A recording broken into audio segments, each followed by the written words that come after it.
السلام علیکم friends, world study YouTube channel کی ایک نئی ویڈیو میں آپ لوگوں کو خوش آمدید کہتی ہوں۔ فرینڈز، ہم سب کیلنڈر کو استعمال کرتے ہیں، لیکن کیا آپ جانتے ہیں کہ یہ کیلنڈر کس نے اور کیسے ایجاد کیا؟ اس سوال کی جاننے سے پہلے آپ ہمارے چینل پہ نہیں ہیں تو اسے سبسکرائب کر لیں تاکہ آپ کو ایسی ویڈیوز کی اپڈیٹس ملتی رہے۔ کئی صدیوں پہلے جب کیلنڈر نہیں تھے تو لوگ اپنے تجربے کی بنیاد پر کام کرتے تھے اور دو راتوں کے درمیان کے وقت کو ایک نیند سمجھتے تھے۔ اور ایک سال کا پتہ ستاروں کی پوزیشن سے لکھایا جاتا تھا۔ ان کے تجربات عموماً مختلف قدرتی واقعات پر مبنی ہوتے تھے، یعنی بارش، سردی، گرمی، خزاں، مختلف کام کرنے کے اشارے کے، لیکن ان کی بنیاد پر وقت کو صحیح طور پر تقسیم کرنا مشکل تھا۔ میں آپ لوگوں کے ساتھ تھوڑی ہسٹری بھی بتانا چاہوں گی، پھر اپنی ویڈیو کی طرف آتے ہیں۔ سب سے اولڈ کیلنڈر سومیرین کیلنڈر تھا، جو مصر میں بنا تھا، جو کہ 3000 سال قبل مسیح میں بنا تھا۔ ابتدائی رومن کیلنڈر روم کے شہر میں ایک مقامی کیلنڈر کے طور پر شروع ہوا۔ قیاس کہا جاتا ہے کہ روملس نے مسیحی دور سے کوئی 7 یا 8 صدی قبل تیار کیا تھا۔ سال مارچ میں شروع ہوا اور 10 مہینوں پر مشتمل تھا۔ 30 میں سے 6 اور 31 جنوری میں سے 4 کل 304 دن بناتے ہیں۔ یہ دسمبر میں ختم ہوا۔ اس کے بعد ایسا لگتا ہے کہ موسم سرما کا ایک بے شمار وقفہ تھا۔ جبکہ بعد میں رومیوں نے کیلنڈر کا استعمال کیا۔ رومیوں نے اپنے کیلنڈر کے پہلے دن کا نام کیلنڈس رکھا، جو بعد میں کیلنڈر بن گیا۔ لاطینی زبان میں کیلنڈر کے معنی حساب کا دن سمجھا جاتا تھا۔ اس بنیاد پر دنوں، مہینوں اور سالوں کا ایک ساتھ کیلنڈر کہلاتا ہے۔ انہوں نے اپنے کیلنڈر کے مہینوں کا نام بھی دیوتاؤں اور دیووں کے نام پر رکھا گیا، جیسے مارٹیس، اپریلس وغیرہ۔ لیکن بعد میں کچھ اور تحقیق کے ساتھ 40 قبل مسیح میں بادشاہ جولیس سیزر نے جولین کیلنڈر ایجاد کیا، لیکن وہ بھی درست نہیں تھا۔ جولین کیلنڈر کے مطابق کچھ سال میں 10 مہینے ہوتے تھے اور کرسمس کسی مقررہ دن پر نہیں آتی تھی۔ پھر 1582 میں پوپ گریگری نے گریگورین کیلنڈر بنایا، جسے ہم آج استعمال کرتے ہیں، لیکن بہت سے لوگ نہیں مانتے تھے۔ لیکن آج بھی ہم اس کیلنڈر پر پیرا عمل ہے۔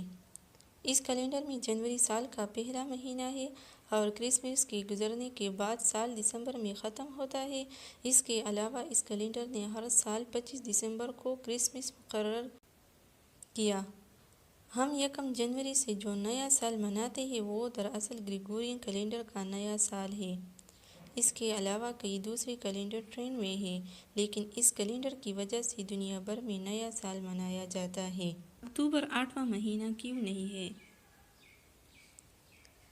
اس زمانے میں اکتوبر 8واں مہینہ مانا جاتا تھا۔ اکتوبر کو 8واں مہینہ اس لیے بنایا کیونکہ اکتوبر لاطینی لفظ آکٹو سے نکلا ہے، جس کا معنی اور مطلب 8 ہے۔ جب رومن سینٹ نے 153 میں کیلنڈر کی شکل اختیار کی اور طرز عمل کو تبدیل کیا تو اس وجہ سے اکتوبر سال کا 10واں مہینہ بن گیا۔ 355 دنوں کا ایک باقاعدہ جولین رومن سال میں 10 دن چھوڑ کر تشکیل کیا گیا تھا، جو 365 دنوں کا باقاعدہ سال بنا۔ جیسا کہ جنوری، اگست اور دسمبر میں 2 اضافی دن شامل کیے گئے، اور اپریل، جون اور ستمبر اور نومبر میں 1 اضافی دن کا اضافہ کیا گیا تھا۔ فروری کو عام سالوں میں تبدیل نہیں کیا گیا تھا، اور اسی طرح روایتی 28 دن جاری رہ گئی۔ اب آتے ہیں گریگورین کیلنڈر کی طرف۔ آج کی گریگورین کیلنڈر کو اپنانے سے پہلے پرانا جولین کیلنڈر استعمال ہوتا تھا۔ یہ سال کی اصل سفر کے قابل تعریف طور پر قریب تھا۔ جیسا کہ یہ پتہ چلتا ہے کہ جولین کیلنڈر اتنا کامل نہیں تھا۔ اس کے علاوہ کسی بھی وجہ سے سیکولر وقت کے بارے میں سوچنے کی حوصلہ شکنی کی گئی۔ تیزی کے طور پر یہ 1582 تک نہیں ہوا تھا اور بالآخر 1586 میں جولین کیلنڈر کی اصلاح کی۔ بعض نے گریگورین کیلنڈر کو رومنی دجال کہہ کر جواب دیا اور کہا کہ اس کا اصل مقصد سچی عیسائیوں کو صحیح دنوں میں عبادت سے روکنا تھا۔ گریگورین کیلنڈر کو 1586 سے لائحہ عمل میں لایا اور اس کے ساتھ ساتھ میں آپ لوگوں کو مہینوں کے ناموں کے بارے میں بھی اپڈیٹس کروں گی کہ ان کے نام کس وجہ سے منسوب کیے گئے۔ اب آتے ہیں مہینوں کے ناموں کے بارے میں کہ یہ نام کیوں تجویز کی گئی اور اسے کیوں قبول کر لیا گیا۔ فروری کا نام تدہیر کے ایک قدیم رومن تہوار کے نام پر رکھا گیا ہے جسے فیبرا کہا جاتا ہے۔ مارچ گریگورین کیلنڈر کا تیسرا مہینہ ہے۔ اس کا نام جنگ کی رومی دیوتاؤں مارس کے نام پر رکھا گیا تھا۔ اصل میں مارچ کا مہینہ رومن کیلنڈر کا پہلا مہینہ تھا۔ اپریل کو محبت کی نانی دیوی ایفروڈائٹ کے نام پر رکھا گیا ہے۔ اپریل کے لیے جن تہواروں کی منصوبہ بندی کی گئی تھی ان میں پیریلا بھی شامل تھا جو کہ روم کے قیام کا دن منایا جاتا۔ جولیس سیزر کا ایک دوست تھا اگسٹس، ان کے نام پر منسوب ہے۔ جولائی کو جولیس سیزر نے اپنے نام سے منسوب کیا۔ رومیوں کا خیال تھا کہ جفت اعداد بدقسمت ہے، اس لیے ہر مہینے میں طاق اعداد ہوتی تھی۔